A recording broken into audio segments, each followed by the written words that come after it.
പ്രശ്നങ്ങൾ. നിങ്ങൾ ഇതെന്താ എല്ലാ സോഷ്യൽ മീഡിയ പ്രശ്നം, കുടുംബ പ്രശ്നം തീർക്കാനാണ് സോഷ്യൽ മീഡിയ. ഞാനായിട്ടൊന്നും തുടങ്ങി വെച്ചിട്ടുള്ള ഒരു പ്രശ്നം ഞാൻ തുടങ്ങി വെച്ചിട്ടുമില്ല. എനിക്ക് അതിൻ്റെ ആവശ്യമില്ല.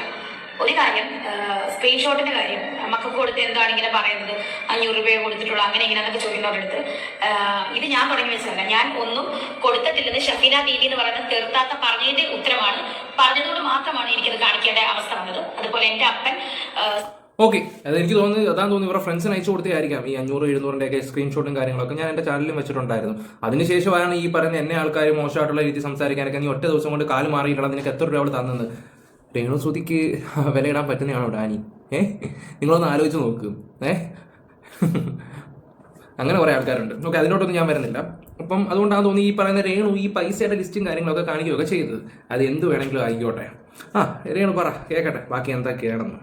സുധിച്ചേട്ടൻ മരിക്കുമ്പോൾ സീരിയസ് ആയിട്ട് കിടക്കുകയാണ്. ഓപ്പറേഷൻ നിങ്ങൾ അന്വേഷിച്ചാൽ അറിയാം. കോട്ടയം മെഡിക്കൽ കോളേജിൽ സീരിയസ് ആയിട്ട് കിടക്കുകയായിരുന്നു അദ്ദേഹം, മനസ്സിലായല്ലോ. അതുപോലെ ട്യൂബ് ഇട്ട് യൂറിൻ പോലും പോകാതെ ബ്ലഡ് വന്നുകൊണ്ട് അദ്ദേഹം ട്യൂബ് ഇട്ട് കിടന്ന അവസ്ഥയിലായിരുന്നു. സുധിച്ചേട്ടന്റെ മരണ ദിവസം പുള്ളി സുധിച്ചേട്ടന്റെ ഡെഡ് ബോഡി പോലും കാണാനുള്ള ഇത് വന്നില്ല. അതുപോലെ തല കറങ്ങി അദ്ദേഹത്തിന് ബോധമില്ലാതെ കിടക്കുകയായിരുന്നു. അതുപോലെ പുള്ളിക്ക് സീരിയസ് ആയിട്ട് കിടന്ന സമയത്തായിരുന്നു സുധിച്ചേട്ടന്റെ മരണം. അല്ലാതെ പപ്പ ഈ പൈസ ഒന്നും അടിച്ചു മാറ്റൊന്നും നോക്കിയിട്ടില്ല. അല്ല, മരിപ്പൊക്കെ കഴിഞ്ഞതിന് ശേഷമാണല്ലോ രേണു സുധി ഈ പറയുന്ന പോലെ പൈസയുടെ കണക്കും ചെലവും കാര്യങ്ങളൊക്കെ നോക്കുന്നത്.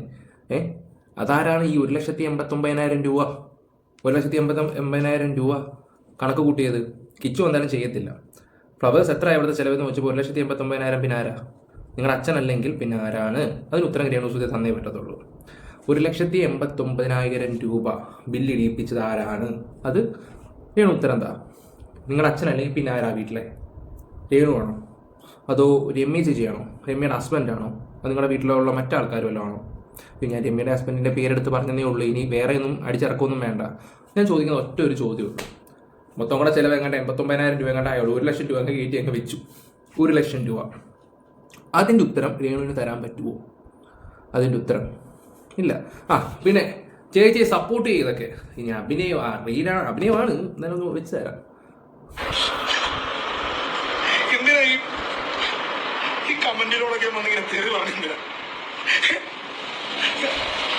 ആ ക്യാമറമാൻ അവിടെ നിൽക്കുന്ന കണ്ടില്ലേ? ഇത് പുള്ളി അഭിനയിക്കുകയാണ് കേട്ടോ.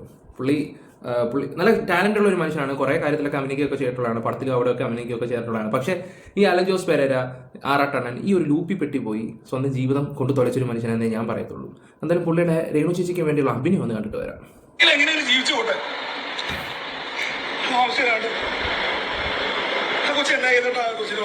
കമന്റും കാര്യങ്ങളും പറഞ്ഞു. നമ്മളൊക്കെ ഒരു കൂടെ പുറപ്പിനെ പോലെ രേണു സുധിനെ കാണാൻ അതിനൊന്ന് സപ്പോർട്ട് ചെയ്ത് കഴിഞ്ഞാൽ അതിന്റെ താഴെ വന്നിട്ട് കുറെ തെറിയും കാണും. ഇവർക്ക് നമ്മയും പെണ്ണുമാരൊന്നുമില്ലേ വന്നിങ്ങനെ തെറി പറയാം ഇല്ലേ? നീയൊക്കെ പിന്നെ സോഷ്യൽ മീഡിയ വന്ന് പിന്നെ എന്താ പറയുന്നേ? ഇവരും അലൻ ജോസ് പെരേരയും കൂടെ അങ്ങോട്ടും ഇങ്ങോട്ടും അമ്മയ്ക്ക് അഞ്ചിട്ടൊക്കെയാണ് വിളി. അവറ്റകളൊക്കെയാണ്. എന്തായാലും അഭിനയമല്ലേ, നമുക്ക് കാണാം. എന്തിനാ തെറി വിളിക്കുന്നത്? ഒരു മനസ്സാക്ഷിയില്ലേ? രേണു സുധിയെ വിറ്റ് ഇവിടെ എന്തോ ഒരു ബ്ലോഗർമാർ എന്തൊരു ചാലുകാരി വിൽക്കേണ്ടത്. എടാ എന്ത് ചെയ്യാനടാ, കേറണ്ടേ? വേറെ ഞാനൊരു കാര്യം പറ്റും. എല്ലാവരും ചോദിക്കുന്നത് നിനക്കൊക്കെ രേണു ഉള്ളതെന്ന്. നിങ്ങൾ രേണു അല്ലാതെ ബാക്കിയുള്ള സബ്ജക്റ്റൊക്കെ നോക്കി. ഞാൻ പൊളിറ്റിക്സ് ചെയ്താൽ എനിക്ക് നല്ല വ്യൂവും കാര്യങ്ങളൊക്കെ ഉണ്ട്. ബാക്കിയൊക്കെ ചെയ്താൽ 2,000 3,000 ഒക്കെ കണ്ട് ആൾക്കാർക്ക് ഇത് ഇൻട്രസ്റ്റ്. അത് വേറൊരു കാര്യം. പിന്നെ എനിക്ക് പൊളിറ്റിക്സ് ഉണ്ട്. ഞാനിപ്പോൾ അത് കൂടുതൽ എടുക്കാത്തതെന്ന് വെച്ചാൽ എനിക്ക് വയ്യ. ഇരുന്ന് തപ്പിയെടുത്ത് ഈ രാഷ്ട്രീയം പറയുകയാണെങ്കിൽ ചിലപ്പോൾ നമ്മൾ കുറച്ച് ഗൗരവത്തോടൊക്കെ സംസാരിക്കേണ്ടി വരും. അതിനുള്ളൊരു ത്രാണിയില്ല. ഇപ്പോൾ ഈ നീരൊക്കെ ഒന്ന് കുറഞ്ഞ് വന്നുകൊണ്ടിരിക്കുക. അതൊക്കെ കഴിഞ്ഞാലേ പറ്റൂ. ഇത് പിന്നെ നമ്മുടെ കൂട്ടിലെ കോഴിയായിട്ട് കുഴപ്പമില്ല. എവിടെയൊക്കെയാണ് മുട്ടയിടുന്നത് നമുക്ക് അറിയാൻ പറ്റും.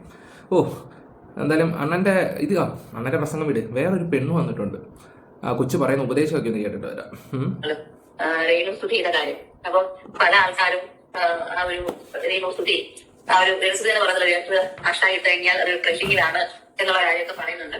അപ്പം പല ആൾക്കാരും എനിക്ക് തോന്നുന്നു ഇന്നലെ വന്നവർ വരെ ഈ ഇൻഫ്ലുവൻസേഴ്സ് ഒന്നും പറഞ്ഞിട്ട് രേണു സുധീനെ ഹാഷ്ടാഗ് ഇട്ട് വീഡിയോ ചെയ്യുമ്പോൾ റീച്ച് ആകുമെന്ന് വിചാരിച്ച് അങ്ങനെ ചെയ്യുന്നവരുണ്ട്. അപ്പം എനിക്ക് ഇവരോടൊക്കെ പറയാനുള്ള ഒരു കാര്യം എന്താണെന്ന് വെച്ചാൽ, ആക്ച്വലി നിങ്ങൾ ചെയ്തുകൊണ്ടിരിക്കുന്ന ശരിക്കും ഒരു വ്യക്തിഹത്യാന്ന് വേണമെങ്കിൽ പറയാൻ പറ്റും. അങ്ങനെയെങ്കിൽ അങ്ങനെ ആയിക്കോട്ടെ. ഞാനും അതിലൊക്കെ ഒന്ന് പോലീസ് സ്റ്റേഷൻ വരെ ഒന്ന് പോയതായിരുന്നു. കോട്ടയത്ത് 2-3 വട്ടമൊക്കെ പോവുകയൊക്കെ ചെയ്തതാണെങ്കിൽ ഒരു വിഷയത്തിലാണ്. ഞങ്ങൾക്ക് എന്തായാലും ചെയ്യാം. ഞങ്ങൾ എന്തായാലും അതൊരു കേസ് എന്തായാലും കോടതിയിലോട്ടൊക്കെ പോയിട്ടുണ്ട്. അതിന് കോടതി വെച്ച് കാണാം ആ ഒരു കേസിന്റെ കാര്യം.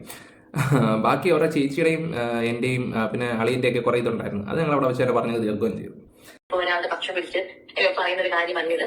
രേണു സുധിയുടെ പേഴ്സണലായിട്ട് എനിക്കറിയില്ല, അല്ലെങ്കിൽ രേണു സുധി എന്താണ് എന്നുള്ളത് എനിക്കറിയില്ല. സുധി ഇൻസ്റ്റാഗ്രാം അല്ലെങ്കിൽ ഫേസ്ബുക്ക് ഈ സോഷ്യൽ മീഡിയയിൽ വന്ന് കാണിക്കുന്നത് മാത്രമേ എനിക്കറിയുള്ളൂ. അതിൽ കൂടുതൽ എനിക്ക് അറിയേണ്ട ആവശ്യവുമില്ല. പക്ഷെ ഞങ്ങൾക്കറിയാം അതുകൊണ്ടല്ലേ ഞങ്ങൾ ഇതൊക്കെ ചെയ്യുന്നത്. പക്ഷെ നിങ്ങളെ ഞങ്ങൾക്ക് അറിയത്തില്ല, ഞങ്ങൾ ഇപ്പോഴാണ് നിങ്ങളെ കാണുന്നത്. പക്ഷെ പുള്ളിക്കാരുടെ A to Z കാര്യങ്ങൾ അറിയാം. പിന്നെ നേരിട്ട് സ്റ്റേഷനിലുള്ള കുറച്ച് കാര്യങ്ങളൊക്കെ ഞങ്ങൾക്ക് നല്ല രീതിയിൽ അറിയാവുന്നതുകൊണ്ട് മാത്രമാണ് ഇങ്ങനെ ഇലയ്ക്കും മുള്ളിനും കയറിയില്ലാത്ത രീതിയിൽ സബ്ജക്റ്റ് ഇട്ട് അത് പോകുന്നത്. നിങ്ങൾ ബാക്കിയും കൂടെ പറ കേട്ടോ, എന്നിട്ട് ഒരു മറുപടിയും കൂടെ തരാം. നമുക്ക് ഒരാളെ പറ്റി വീഡിയോ ചെയ്യാം. ഇപ്പൊ പല ആൾക്കാരും പല ഇൻഫ്ലുവൻസേഴ്സും വീഡിയോസ് ചെയ്യുന്നുണ്ട്. എന്ത് വീഡിയോസാണ്? ഈ രേണു സുധി എന്ന് പറയുന്ന ആളുടെ പേഴ്സണൽ ലൈഫിനെ എടുത്തിട്ട് അതൊരു കണ്ടന്റ് ആക്കി അവർ റീച്ച് കൂട്ടാൻ വേണ്ടിയിട്ട് അങ്ങനെ ചെയ്യുന്നുണ്ട്. പക്ഷെ നിങ്ങൾ റീച്ച് കൂട്ടാൻ വേണ്ടിയിട്ട് രേണു സുധിയുടെ കണ്ടന്റ് എടുത്തിട്ടിട്ട് അല്ലെങ്കിൽ ആ ഒരു പേരിട്ട് രേണു സുധിനെ എന്തെങ്കിലുമൊക്കെ പറഞ്ഞ് അങ്ങനെ ചെയ്ത ചിലപ്പോൾ നിങ്ങൾക്ക് റീച്ച് കിട്ടുമായിരിക്കും. നിങ്ങളുടെ കമന്റ് ബോക്സ് നിറച്ച് കമന്റ്സും വരുമായിരിക്കും.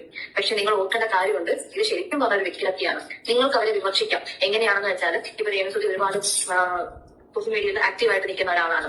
അവർ ഫേസ്ബുക്കിൽ ഇൻസ്റ്റാഗ്രാം ഒക്കെ ഒരു വീഡിയോ പോസ്റ്റ് ചെയ്യാറുണ്ട്. ആ വീഡിയോസിനെതിരെ നിങ്ങൾക്ക് റിയാക്ട് ചെയ്യാം. അതായത് അതാണ് ഞങ്ങൾ കൂടുതലും ചെയ്തുകൊണ്ടിരിക്കുന്നത്. നിങ്ങൾക്ക് അറിയാത്തതുകൊണ്ടാണ്. ഈ അടുത്ത സമയത്ത് അശ്വിൻ എന്ന് പറഞ്ഞ ഒരുത്തനുണ്ടായിരുന്നു. അശ്വിനുമായിട്ട് രേണു കാറിനകത്തിരിക്കുക.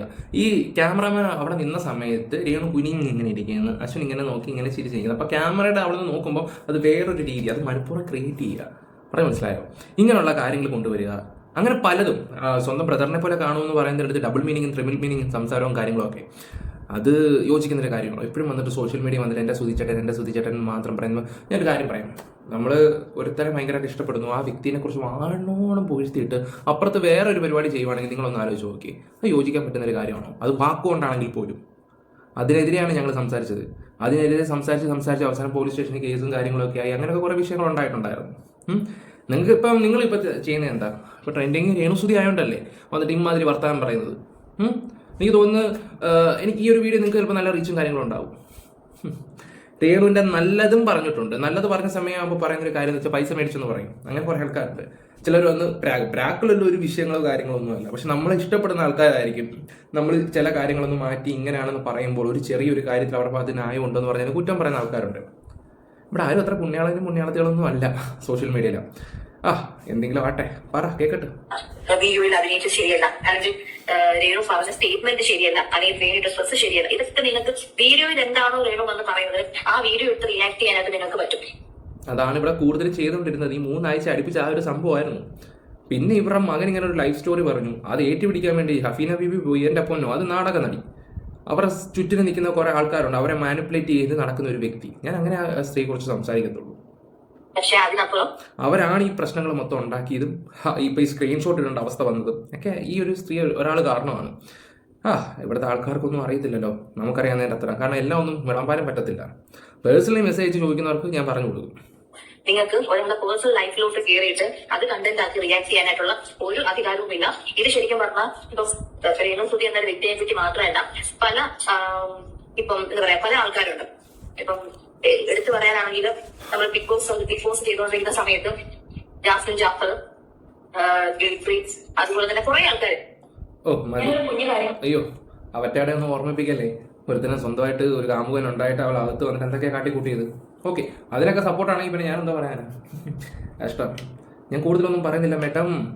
എന്തായാലും രേണു ഒരു ഉത്തരം എന്താ? 1,89,000 ബില്ലിട്ടത് ആരാണ്? അതിനെന്തായാലും രേണു ഉത്തരം പറഞ്ഞേ പറ്റൂ. 1,89,000 ബില്ലിട്ടത് ആര്? തങ്കച്ചൻ അല്ലെങ്കിൽ പിന്നെ ആര്? ഒന്ന് അറിഞ്ഞാൽ കൊള്ളാമെന്ന് തോന്നി. പുള്ളിക്ക് വയ്യാതിരിക്കുകയായിരുന്നു. ആരും അത്ര നല്ല പിള്ളകളൊന്നും അല്ല ആരും. പിന്നെ ഒരു കാര്യം കൂടെ പറയാം. നിങ്ങൾ ഇപ്പോഴും വന്നിങ്ങനെ ഇടേണ്ട ആവശ്യമൊന്നുമില്ല. നേരത്തെ പറയാമല്ലോ, എനിക്കിതൊന്നും നെവർ മൈൻഡ് രേണു സുധി അതാണ് മറ്റാന്ന് പറയാം. എന്നിട്ട് നിങ്ങൾ തന്നെയാണ് ഓരോന്നൊക്കെ സോഷ്യൽ മീഡിയ എടുത്തിടുന്നത്. അപ്പോൾ ആൾക്കാർ പിന്നെ അതിനെക്കുറിച്ച് ചർച്ച ചെയ്യും. എന്നാൽ നിങ്ങളിടാതിരുന്നാൽ പോരെ.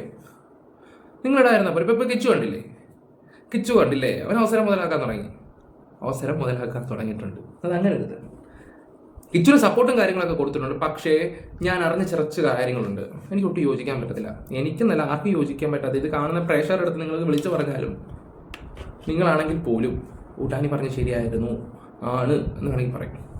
ഞാനായിട്ടതൊന്നും പറയുന്നില്ല. സമയമാട്ടെ. ഒന്നും നടന്നില്ലെങ്കിൽ നിങ്ങളും അതറിയും.